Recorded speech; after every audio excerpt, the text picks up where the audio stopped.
தண்ணி ஊற்றி கழுவி சுத்தம் பண்ணிட்டேன். ஆறாத புண் அப்படின்னா கழுவி சுத்தம் பண்ணிவிட்டு இந்த இடத்துல இது மாதிரி பாலை வச்சு லைட்டாக தேய்ச்சா போதும். அப்படி ரொம்ப அழுத்தி தேய்க்கக்கூடாது. அந்த இடத்துல லைட்டாக இப்படி தேய்ச்சோம்னா நாங்கள் தேய்ப்போம். அப்படி தேய்க்கும் போது என்ன ஆகுனா ஒரு ஆன்டிபயோட்டிக் அந்த இடத்துல வேலை செய்யும். தேய்ச்சோம்னா அந்த இடத்துல வெள்ளையே ஆகிடும். ஃபஸ்ட்டு கொஞ்ச நேரத்தில் பாருங்கள், அவங்க முன்னாடியே காமிக்கிறேன், வெள்ளையாகுது. இது மேஜிக் கிச்சிக்கு ஒன்றுமே இல்லைங்க, சாதாரணமாக இதுதான். இப்படி வெள்ளை ஆகிடும். அப்போ அந்த இடத்துல இருக்கிற கிருமிகள் எல்லாம் அழிஞ்சிடும்.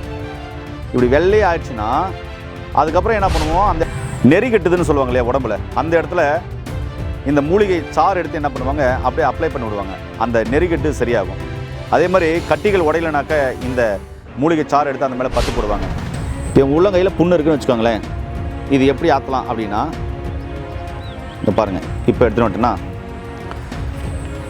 இந்த மூலிகையில் இருக்கிற சாறுகளெல்லாம் பாருங்கள் தனியாக எடுக்கிறேன்.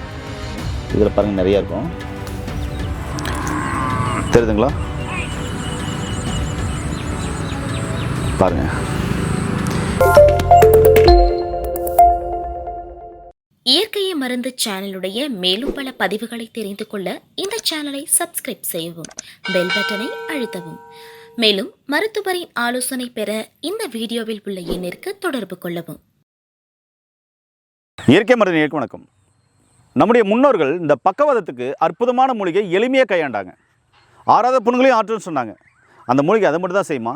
எண்ணற்ற பிரச்சனைகளை சரி செய்யும். அது என்ன மூலிகை? சாதாரணமாக எங்கே வைத்தாலும் கிடைக்குது.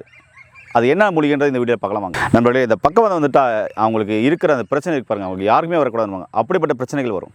ஆனால் பக்கவாதத்துக்கு நம்முடைய முன்னோர்கள் சாதாரணமாக இந்த விளைநிலங்களில் தரிசு நிலங்களில் இருக்கிற ஒரு மூலிகையை பயன்படுத்தினாங்க.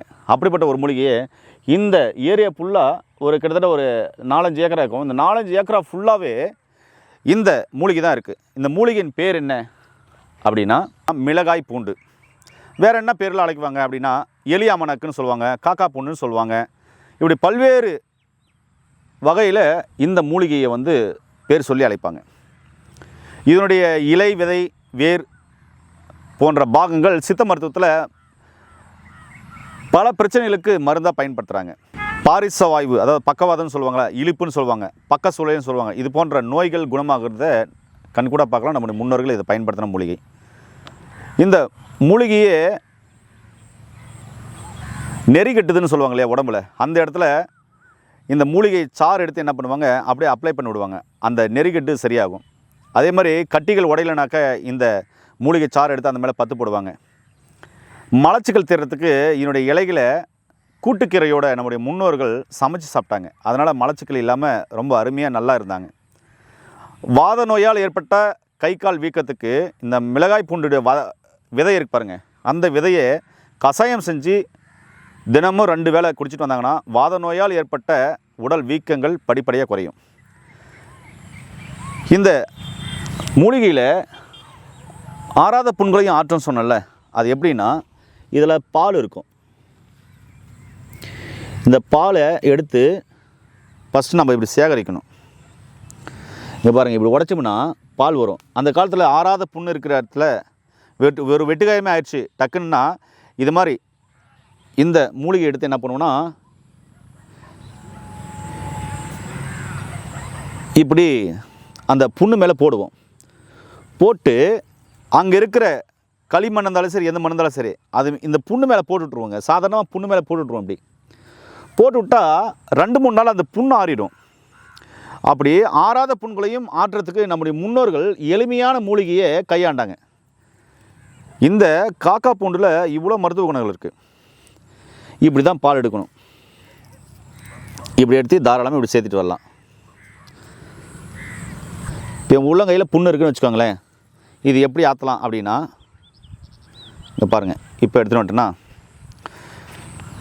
இந்த மூலிகையில் இருக்கிற சாறுகளெல்லாம் பாருங்கள் தனியாக எடுக்கிறேன். இதில் பாருங்கள் நிறையா இருக்கும், தெரியுதுங்களா? பாருங்கள், இப்படி சேகரிச்சுக்கணும். இந்த இடத்துல புண்ணு இருக்குது எனக்குன்னா உப்பு மஞ்சள் போட்டு தண்ணி ஊற்றி கழுவி சுத்தம் பண்ணிட்டேன். ஆறாத புண் அப்படின்னா கழுவி சுத்தம் பண்ணிவிட்டு இந்த இடத்துல இது மாதிரி பாலை வச்சு லைட்டாக தேய்ச்சா போதும். இப்படி ரொம்ப அழுத்தி தேய்க்கக்கூடாது. அந்த இடத்துல லைட்டாக இப்படி தேய்ச்சோம்னா நாங்கள் தேய்ப்போம். அப்படி தேய்க்கும் போது என்ன ஆகும்னா ஒரு ஆன்டிபயோட்டிக் அந்த இடத்துல வேலை செய்யும். தேய்ச்சோம்னா அந்த இடத்துல வெள்ளையே ஆகிடும். ஃபஸ்ட்டு கொஞ்ச நேரத்தில் பாருங்கள், அவங்க முன்னாடியே காமிக்கிறேன், வெள்ளையாகுது. இது மேஜிக் கீஜிக் ஒன்றுமே இல்லைங்க, சாதாரணமாக இதுதான். இப்படி வெள்ளை ஆகிடும். அப்போ அந்த இடத்துல இருக்கிற கிருமிகள் எல்லாம் அழிஞ்சிரும். இப்படி வெள்ளை ஆயிடுச்சுன்னா அதுக்கப்புறம் என்ன பண்ணுவோம், அந்த இடத்துல சாம்பல் இல்லைன்னா களிமண் அப்படி தானே கிடைக்கும் நம்ம முன்னோர்களுக்கு. அது என்ன பண்ணுவாங்கன்னா அந்த இடத்துல போட்டு விட்ருவாங்க. போட்டு விட்டாங்கன்னா அந்த புண்ணு ஆறுற வரையும் அந்த மண் கீழே விழவே விழாது. இதெல்லாம் நம்முடைய முன்னோர்களுடைய வைத்தியம், நம்முடைய பாரம்பரிய வைத்தியம் இது. இந்த இடத்துல லாஸ்ட்டில் என்ன பண்ணுவோம், ஒரு மண் எடுத்து இப்படி தூவி விட்டுருவோம். தூவி விட்டோம்னா அந்த புண்ணு நல்லா வரையும்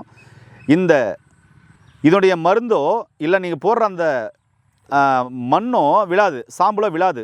அந்த அளவுக்கு இது ஸ்கின்னோட ஒட்டிக்கும். இது அதிரடி வைத்தியமாக நம்ம முன்னோர்களை கடைப்பிடிச்சாங்க. இது புண்ணாடுறதுக்கும் நம்முடைய முன்னோர்கள் பயன்படுத்தினாங்க. இது புண்ணாடுற மருந்துலையும் காய்ச்சி கொடுப்பாங்க. இதெல்லாம் மலைவாழ் மக்கள் கிராமப்புறங்களில் நம்முடைய முன்னோர்கள் பயன்படுத்தின மூலிகை. இன்றைக்கி உங்களுக்கு அடையாளம் பண்ணுறதுக்காக சொல்லியிருக்கேன். இது எந்த அளவுக்கு சித்த மருத்துவத்தில் பயன்படுத்துகிறாங்கன்னு தெரியாது. ஆனால் தெரியாதவங்க டைரெக்டாக இதை எடுத்து பயன்படுத்த வேண்டாம். இது நாங்கள் பயன்படுத்தணும், அதனால் சொல்கிறோம். இந்த பின் இருக்குல்ல, இந்த பின்னுக்கு பின்னாடி ரவுண்டாக இருக்கும், அதை எடுத்து என்ன பண்ணுவோம், அந்த ஆயில் வச்சு ஊதுனாக்க பபிள்ஸ் போகும், வெட்டுங்காய்களுக்கு தடவும். இது மாதிரியான நம்ம முன்னோர்கள் பயன்படுத்த நாங்களும் பயன்படுத்தியிருக்கோம். அதனால் இப்படியும் மூலிகை இருக்குன்றதை இந்த வீடியோ உங்களுக்கு காமிச்சிருக்கேன். ஆறாத புண்களையும் மாற்றக்கூடிய ஒரு அற்புதமான மூலிகை. சித்த மருத்துவத்தின் மூலமாக இதனால் செய்யப்பட்ட மருந்துகளை வாங்கி ஆறாத புண்களையும் மாற்றுறதுக்கு நீங்கள் பயன்படுத்திக்கோங்க. இல்லைனா ஒரு பாரம்பரிய வைத்தியர்கிட்ட போயிட்டு இந்த காக்கா பூண்டு இல்லைனா இந்த மிளகாய் பூண்டால் செய்யப்பட்ட மருந்துகள், ஆயில்கள் கிடைக்கும். அது ஆறாத புண்களை ஆற்றுறதுக்கு நீங்கள் பயன்படுத்திக்கலாம். இதனுடைய வேர்கள், இதனுடைய வேறு, புங்கன் வேறு, அதுக்கப்புறம் முடக்கத்தான் வேறு, இப்படி நிறைய வேர்கள் இருக்குது. இதெல்லாம் போட்டு கஷாயம் பண்ணி அதில் சுக்கெல்லாம் போடுவாங்க. சுக்கு, மிளகு, திப்பிலியெல்லாம் போட்டு கஷாயம் பண்ணி பேரலை சொல்லவங்களுக்கு ஒரு மருந்தாக நம்முடைய முன்னோர்கள் கொடுப்பாங்க.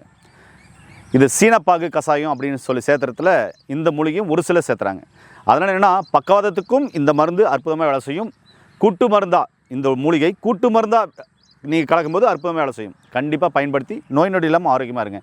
மீண்டும் இன்னொரு அருமையான பதிவு சந்திக்கலாம். நன்றி, வணக்கம்.